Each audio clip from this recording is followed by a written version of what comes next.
Hey, what's up guys? BoHD here, and Apple's budget-friendly new iPhone SE has arrived, bringing some of the same high-end specifications of the latest iPhone 11, but packed inside the 3-year-old build of the iPhone 8.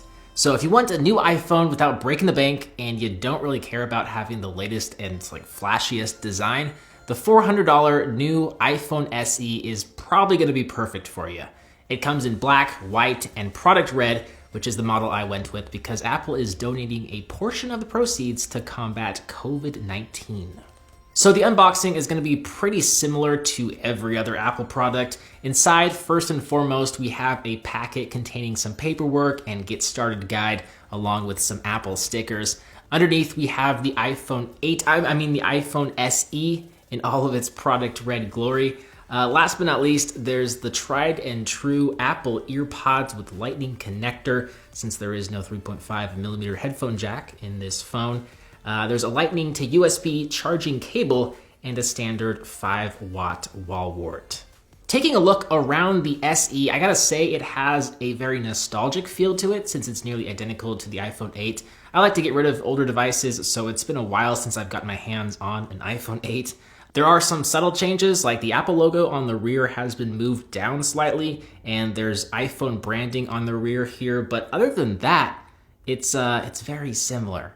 And since we are talking about the build, it's worth mentioning that we do have an IP67 water and dust resistance rating, and what's cool to see in a world of face masks and increased awareness around privacy is the reintroduction of Touch ID. It's still one of the best ways to unlock a phone, Apple or Android.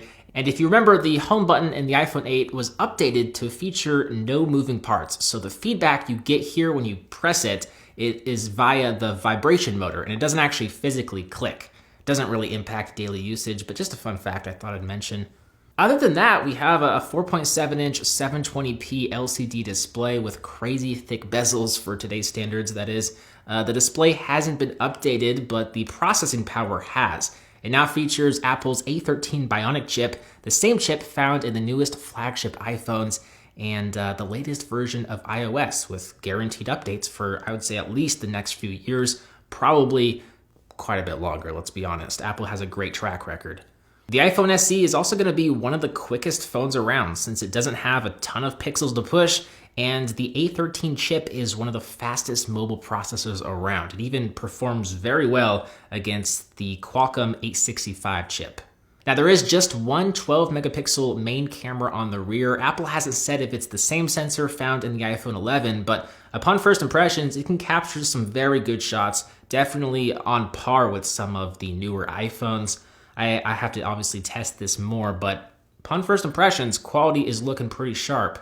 And I will say, it should perform as well or better than probably any other phone in this price range. It supports portrait mode and portrait lighting effects. You got 4K video at up to 60 frames per second. That's awesome.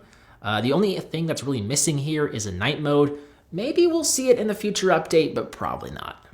So it's an iPhone. It's available on all major carriers in the US for $399, just a bit more than half the cost of the new iPhone 11. So I'm curious to hear your thoughts on this device. Do you plan on picking one up? Let us know. I'm looking forward to reviewing this device.